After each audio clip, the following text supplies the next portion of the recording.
Hello, beautiful people. Welcome back to another episode of the Light After Trauma podcast. I'm your host, Alyssa Scolari. This is a two-part series. This is going to be 2 episodes today, and it is a guest episode. It has been a while since we've had a guest episode. I know that we had talked about me sort of reeling back on guest episodes and being much more particular with who's coming on the show, just because I know that you all are really interested and have really, really liked the solo episodes that I've done. But you all also love today's guest, who is a friend of the family, friend of the podcast. It's Rebecca Christianson. Duh. Would it be anyone else? We love Rebecca. She has been on this podcast to talk about grief. She's been on the podcast to talk about guilt and shame. And she's incredible. Today, she's on the podcast to talk about narcissism.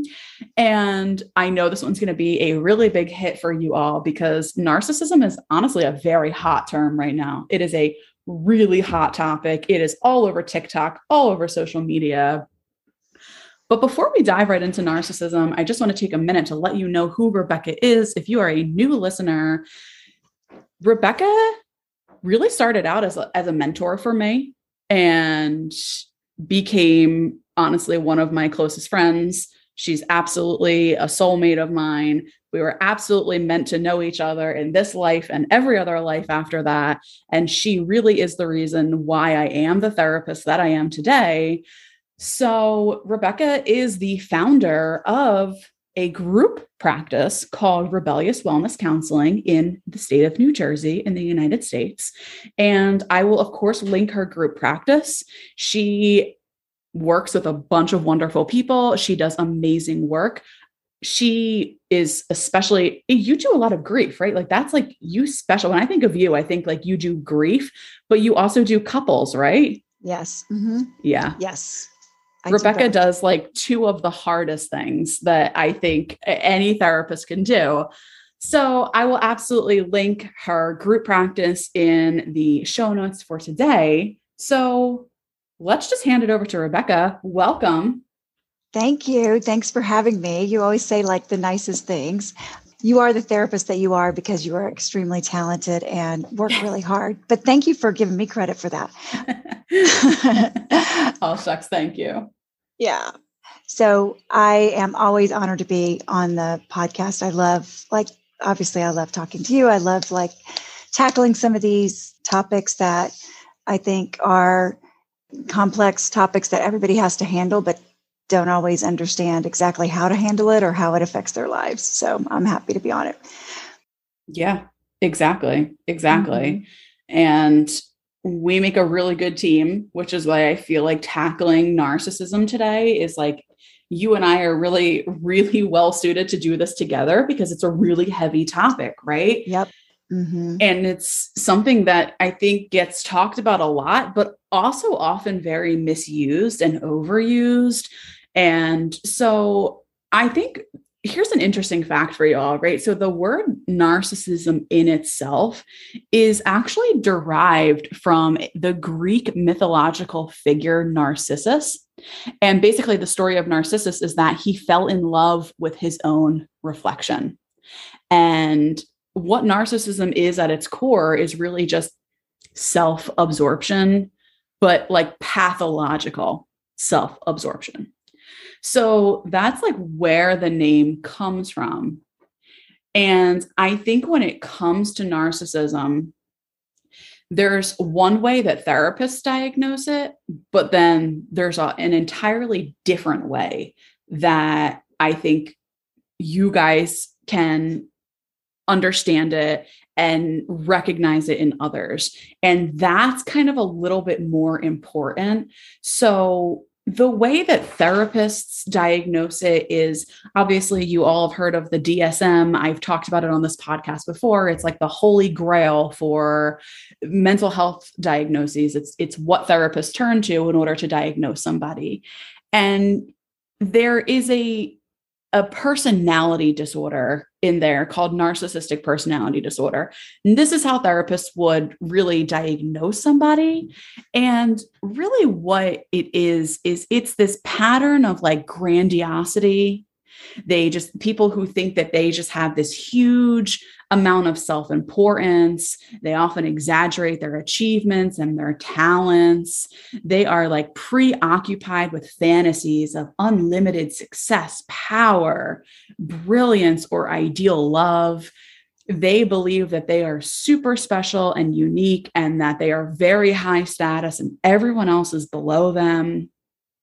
They require like excessive admiration. They constantly need other people to be doting on them and thinking that they are just the bee's knees. They have an extreme sense of self-entitlement, very unreasonable expectations, and they always think that they should be favored above everyone else. They exploit people, especially those who are closest to them. In other words, they try to take advantage of the people around them to meet their own needs, and they lack empathy. They cannot identify with feelings or needs of others, and they often can seem very arrogant, right? So that's a very brief like run through of what those symptoms look like in the book that therapists use to diagnose. But it's a little bit different when we're just in our day-to-day life. So, Rebecca, can you actually talk about like, I don't know, I feel like what I just said was a very like hoity-toity way of describing narcissism. Like, can you break this down? Like, what does that actually look like day to day? Yes, absolutely.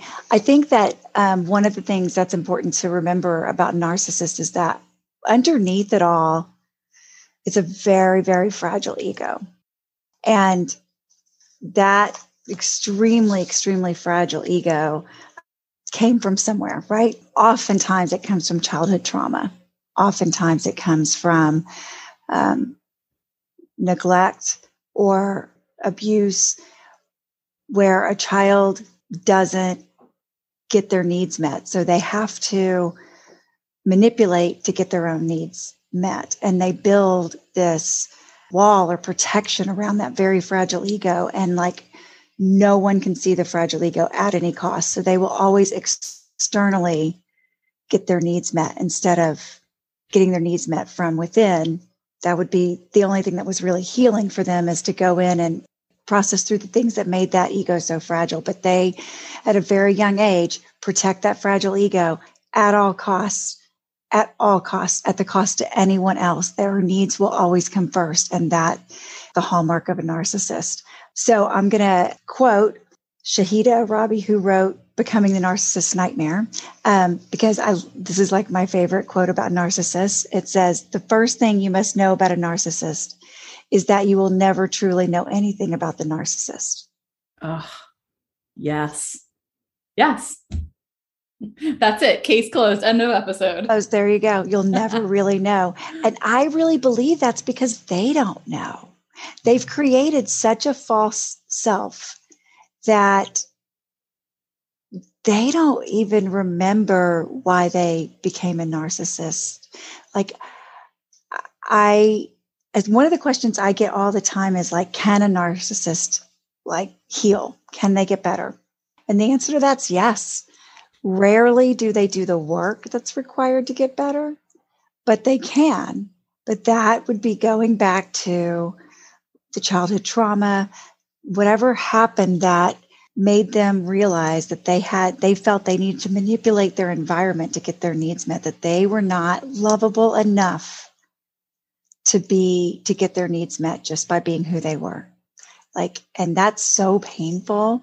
Usually by the time they show up in our office, that's so painful that they rarely do that. But the times that I've seen narcissists actually do that work is either they have a terminal illness, and because they have never truly been able to connect authentically with anyone, they don't have very many people who are going to take care of them.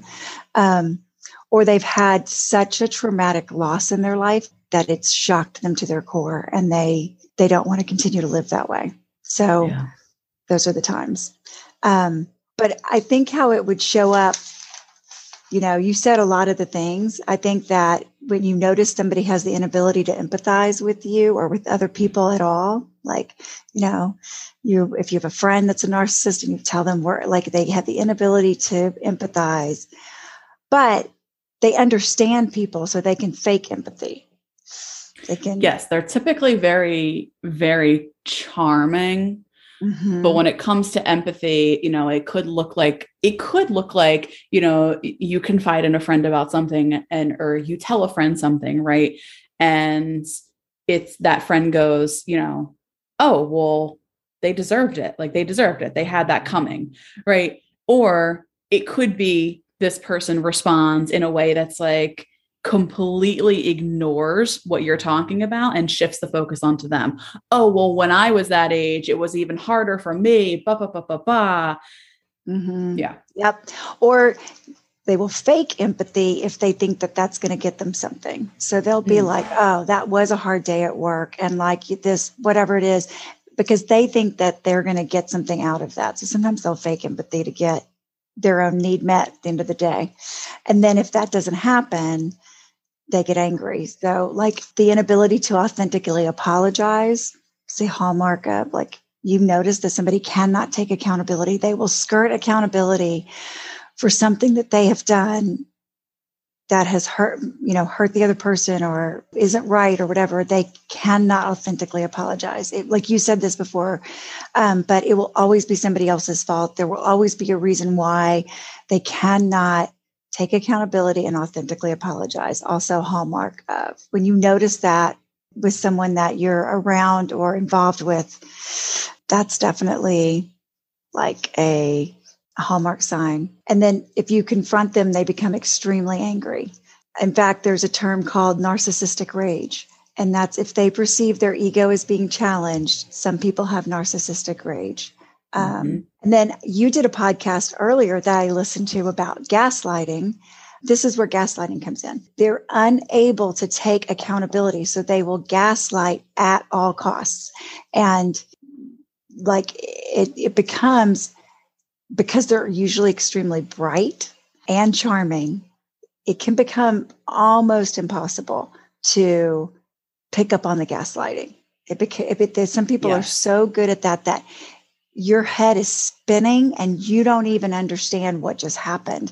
It's not until you tell somebody outside of that interaction or relationship that they might be able to see, I think they were gaslighting you, because it's real. Like some people can become really good. They become professionals at not taking accountability. And the thing about, again, like they're very intuitive, very perceptive, very charming, and very bright. So they will learn things about you, your Achilles heel, your soft spots, and that's where they're going to hit. So when they gaslight you, it's not going to be always about the actual thing they're not taking accountability for. They're going to gaslight you and hit where they know it hurts, so that you will be blindsided, taken off guard, all these other things.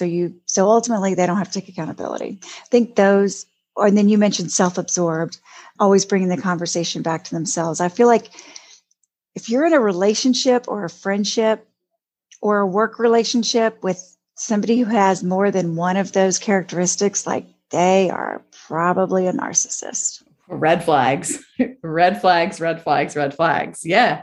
And I think gaslighting is the narcissist's best friend. That is their biggest tool. And as you're kind of saying all this, I feel like now's a really good time to read the narcissist's prayer. So this perfectly, for the listeners out there, reflects everything that Rebecca is saying, and then some. It's like the narcissist prayer is, and by the way, I did not write this, and I actually don't know who wrote this. I tried to look it up, and there's a couple different versions of it, but I don't know. It says the author is unknown when it comes to this specific version of it. But the narcissist's prayer is, that didn't happen. And if it did, it is not a big deal. And if it was a big deal, then it was not my fault. And if it was my fault, well, then I didn't mean it. And if I did mean it, then you deserved it. Now this conversation is over. I'm done talking about it. I think that says it perfectly. And so many people, here's the thing about narcissists, right? So many people, I mean, as you were saying, all of the, kind of DSM-4 criteria, I think two things. I think one, on a bad day, we all feel selfish, right? It's normal to have moments of time where we feel selfish, or that's normal, but we feel remorse and regret when that selfishness might have been at the expense of someone else. But there's remorse, there's guilt, there's shame. Narcissists do not feel guilt or shame for that. They are self-absorbed to a pathological point. And you said that in the beginning, and I wanted to reiterate that. Like, they're not just having a selfish day. They're not just self-absorbed about the promotion they want at work. It's a way of like living for them. It's to a pathological point. And I think we all have narcissists in our lives, and it's hard. It's hard because when you get close to, I know part 2 is going to be more about like the relationship with the narcissist, but when you get close to putting up a boundary with a narcissist, they love bomb. And when they love bomb, it feels as if they've heard you and they understand the error of their ways. They don't say that because they can't take accountability. It just feels that way. And then you're hooked again. And these characteristics will show up again. So if you think you're in a relationship or have a friend or a work relationship where you think they're a narcissist, and you start to like point that out, or you start to set different boundaries because that doesn't feel good, and they make you feel like they understand the error of their ways, they want to change, but these show back up again, run, because they're a narcissist. Run far. And they just love bombed you, and now you're going to be right back in the same cycle. And gaslighting is, I think, the number one way that narcissists manipulate, but they also use silent treatment. Yes. Silence actually sets off the same pain receptors as physical pain. Oh, I did not know that. I mean, it makes sense. It does. Giving someone the silent treatment sets off the same pain receptors as actual physical pain in our brain. It's so painful to be ignored, rejected, abandoned, feel those feelings, to be silent, to someone have silence. So it's also a huge manipulation tactic for narcissists. Stonewalling, the end of the prayer that you read, and I am done with this relationship, refusing to talk about things, is also a huge manipulation tactic. And then comparison. So they need the attention from everyone, right? So they will often compare what you're giving to what other people, past girlfriends, other people that they are in their lives can give them, can feed them. So another like huge manipulation tactic is to compare what you're offering to other people, whether that's imagined or real, to get you to up your ante, to get you to do more. Yeah. And I also think that another two, right? Well, you mentioned the love bombing, right? And for folks out there who may not have heard of this phrase before, or may have heard of it and don't quite know what it is, like love bombing is, again, the narcissist isn't taking accountability for his or her or their actions, but they are showering you with gifts, showering you with affection, spending money, maybe money that they don't even have on you. Suddenly you have that Prada bag that you have always wanted. Suddenly they are paying for you to go on a trip. Suddenly you've been asking for 3 years to go and visit, I don't know, the state of Vermont in the fall because it's beautiful. And guess what? All of a sudden you're going there, and they might be showering with you with words of affection as well. I love you. You're so important to me. They tell you everything, like Rebecca said, that you want to hear, that makes you think that they have taken accountability and seen the error of their ways, but without them actually having to say that, right? So that's love bombing. But then the other thing that I always see with narcissists is their attempt at isolation, right? So yes, also the comparison, but they will also do this thing where they will make you feel like you're alone in the world. And they might say very subtle things like, oh, did you see the weird way your friend was looking at you there? Yeah. Right. Did you see the way she rolled her eyes when you guys were talking? Do you really think she's a good friend? When I was in a relationship with a narcissist, he would tell me time and time again that my family hated me, that they hated me. And after a while, right. And he wouldn't sit me down and say, Alyssa, your family hates you. But it was very subtle. It would be, are you sure you're okay with the way your mom said this? And are you sure you don't feel some kind of way about the way your dad said that? And, oh, well, I heard that your friend so-and-so said this about you. These very like seemingly small things that suddenly, before you know it, have you feeling like you can't trust anyone else but the narcissist. Mm-hmm. Do you agree with that? Like, did I explain that correctly? I totally agree. Yes, I absolutely agree. They will, like, until they're the only one that you trust, but they like are never, ever it's never going to actually be about like you. It's always going to be about them.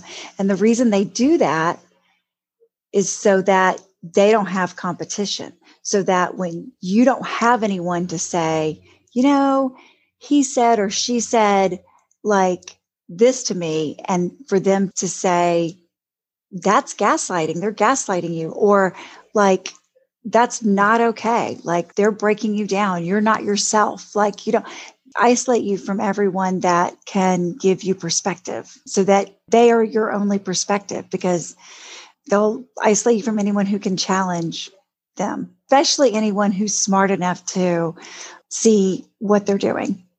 Yeah. Mm-hmm. Yeah, exactly. Yep. I think that whenever, like, another like kind of hallmark I feel like I see a lot in people who, come in and they're in a relationship with a narcissist, they want to change. If you feel like you want to change or teach the person you're in a relationship with, like something like about being a decent human, like if you feel like they just don't understand how to like treat people properly or be like nice or kind, right? Like sometimes people will say, I just don't think that they understand. It always is a red flag to me. My ears always perk up and I start to listen, because you shouldn't have to teach a normal person how to be decent and respect people. Like, if you're in an adult relationship, you shouldn't have. That's something that you teach like toddlers, like, like that's not something that you should teach an adult. They should know that. That should be. So if you feel that way, like, be careful, because narcissists can't learn that. Yes. They do not get something from being inherently kind. If they're kind, it's to feed their ego. It's to get something fed. It's not just it's never about the other person. So that's something else. It's like a hallmark in relationships when you feel like, I just don't think they just don't understand how they come across. They know exactly how they come across, and they're being an asshole to your friends because they don't want you to be in those friendships, because those people are picking up on the fact that they're a narcissist. So like, it's all manipulation. Absolutely. 1,000%. I think you make a really good point there. And I think before we wrap up with this part one today, right, and we're going to get into more on the next episode about, some differences between covert and an overt narcissists, and, what does narcissistic abuse look like in the victim, right? What are some of the long-term effects of that? What does treatment look like? We're going to talk about that in the next episode. But I also, before we close out, I really wanted to say that it's important for you guys to remember out there that narcissism is defined by a pattern, right? Because you could take any one of these things in an isolated incident, and it might not necessarily mean somebody is a narcissist, right? Like Rebecca said, we all have selfish tendencies. Being selfish isn't a bad thing at times, right? We all can be self-absorbed. So in an isolated incident, I don't want you to see this and then think immediately of this podcast and go, oh my gosh, this must be a narcissist. Because that's not necessarily the case. It is a pattern, a consistent pattern. So please keep that in mind. And, with that being said, I think unless there's anything else you wanted to add today, Rebecca, I feel like this might be a good place to wrap up with this episode.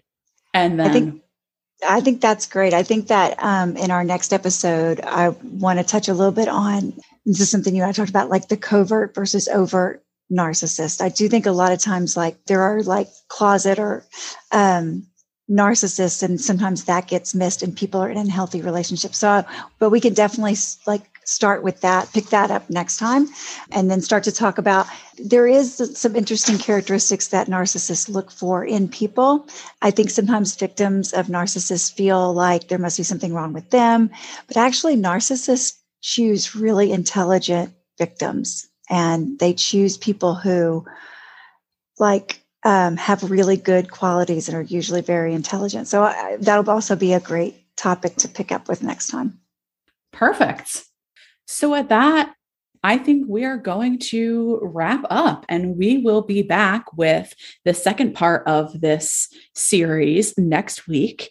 And if you are enjoying what you're hearing and you're enjoying the podcast, please do not forget to leave us a review. Reviews are incredibly important. They help us to continue to grow.